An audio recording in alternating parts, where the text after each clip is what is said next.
Í fyrri daga var djáknið að Myrká í Eyjafirði, ekki að þess geti hvað hann hét. Hann var í þingum við konu sem Guðrún hét.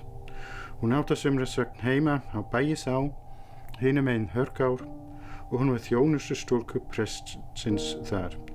Djákninn átti hest Gráföxóttan og reið hann honum jafnan, þann hest kalli hann Faxa. Einu sinni var svo til litlu fyrir jól að djákninn fór til Bægisár til að bjóða Guðrúnu til jólagleði á Myrká og hét henni vitja hennar í ákveðin tíma og fylgja henni til gleðinar aðfangadagskvöld jóla. Dagana áður en djákninn fór að bjóða Guðrúnu hafði gert snjóa mikla og ísalög, en þann sama dag sem hann reið til Bægisár kom asarlákur leysing og þegar áleit daginn var áin ófær fyrir jakaferð vatnagangi og meðan djákninn tafði á Bægisá. Þegar hann fór þaðan hörði hann ekki að því sem skipast hafði daginn og ætlaði að áin myndi hann liggja sem fyrr. Hann komst yfir Yxnadalsá á brú, en þegar hann kom til Hörgár hafði hann rutt sig. Hann ríði því meðfram henni, uns hann kemur fram að móts við Saurbæ, næsta bæ fyrir utan Myrká. Þar var brú á ofni. Djákninn ríður að brúna, en þegar hann komin á hana miðja, brestur hún niður, en hann fór í ána.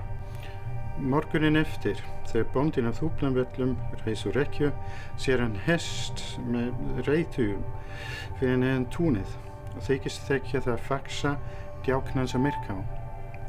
Honum var vilt við þetta, því hann hafði séð til ferð djáknins ofan hjá daginn áður, en ekki orðið var við hann færi tilbaka og grunaði því brátt hvað vera myndi. Hann gengur því ofan fyrir túnið, var þá sem hún sýndist að þar var Faxi, allir votur og illa til reykja, gengur hann síðan ofan að átni, ofan á svokallað Þúfnavallanes.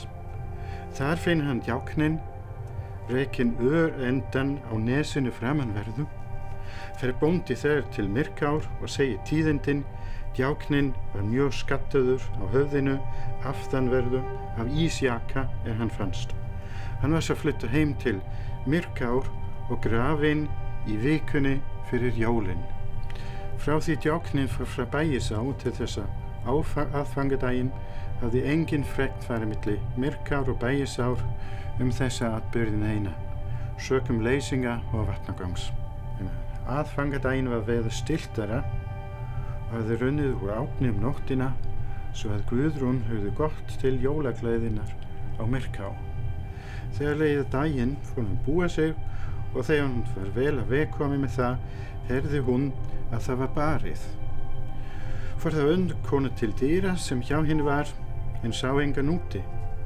En það var hvorki bjart úti né myrkt, því tungl óð í skýjum og tróð ýmist frá eða fyrir. Þegar stúlkan þessi kom aftur og kvaðst ekki hafa síðan neitt, sagði Guðrún, til mín mun leikurinn gjörður og skal ég vísa útganga. Var hann þá albúinn, nema hún átti eftir að fara í hempuna. Tók hún þá til hempunar og fór í aðra ermina, en fleygði hinn í erminni fram yfir öxlina og hélt svo í hana. Þegar hún kom út, sá hún Faxa standa fyrir dyrum og mann hjá, hún ætlaði að væri djákninn. Ekki að þess getið að þau hafa átt orðræðu saman. Hann tók Guðrúna, setti á bak og settist síðan sjálfur á bak fyrir framan hana. Ríðuð þau þá svo hrið að þau töluðust ekki við. Nú koma þau til Hörgár og að henni skarir háar, en þegar hesturinn steyptist fram að skörinni, lyftist upp hattur djáknins að aftanverðu og sá Guðrún þá í höfuð kúpuna bera. Í þeirri svipan rak skýin frá tunglinu. Þá mælti hann: mánin líður, dauðinn ríður, sérðu ekki hvítan blett í hnakka mínum, Garún, Garún, klóraðu mér á bakinu, Garún, Garún. En henni var fyllt við og þagði. En aðrir segja að Guðrún hafi lyft upp hatti hans að aftan og séð í hvíta kúpuna, hafi hann það átt að segja: sé ég það sem er. Ekki er sagt af samræðum þeirra fleirum í ferðum fyrir þau koma heim að Myrká og fóru þau þar á baki fyrir framan sáluhlíðið. Segir þá við Guðrúnu: bíddu hérna, Garún, Garún, meðan ég flytt hann faxa, faxa, upp fyrir garða, garða. Að því mæltu fór hann með hestinn. En henni var litið inn í kirkjugarðinn, sá hún þar opna gröf og var mjög hrætt, en tekur þó það til bragðs að hún grípur í klukkustrenginn.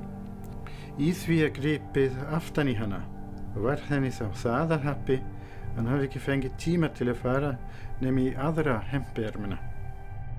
Því var sterklega tilþrifið að hempan gekk sundur axlarsaumin á þeirri erminni hún var komin í. En það sá hún síðast til ferða djáknsins. Hann steftist með hempuslítrið en hélt á ofan í gröfina opnu og sópaðist moldin frá báðum hliðum ofan yfir hann. En það frá Guðrún að segja að hún hringdi sífellu, alltaf þess að bæjarmenn á Myrká komu út, sóttu hana, því að öllu þessu var hann svo hrædd að hann þorði hvergi að fara en ég held að hætti að hringja, því hann þóttist vita að hann hefði átt þar við djáknan afturgengin. Þó henni hefði ekki áður komin inn fregnum lát hans. Enda gekk hún skuggum að svo hefði verið hann náði tali af Myrkámönnum og sögði henni upp alla sögum lát djáknans og hún aftur þeim afferðum sínum. Þessa sömu nótt, þegar háttað var og búinn slökkva ljósið, kom djáknin og ásótti Guðrúnu og voru svo mikil brögð að því að fólkið var að fara á fætur og var engum svefnsamt þá nótt. Í hálfan mánuð eftir þetta mátti hún aldrei einvera, vera að vaka yfir henni hverja nótt. Sumir segja að presturinn hafi orðið að sitja rúmstokknum hjá henni og lesa í Psaltaranum. Nú var fenginn galdramaður vestur í Skagafirði. Þegar hann kom, lét hann grafa upp steinet mikið fyrir ofan tún og velta heim að Skálastafni. Kvöldið þegar dimma tók, kemur djáknin og vill inn í bæinn, en galdramaðurinn hneppir hann suður fyrir Skálastafni og setur hann það niður með særingum miklum. Veldur hann síðan steininum ofan á og þar á djáknin að hvíla enn í dag. Eftir þetta tóku af allan reimleik á Myrká og Guðrún að hressast. Litlu setna fór hann heim til sína bæjisá og sögmanna hann hefur aldrei síðan orðið söm og áður.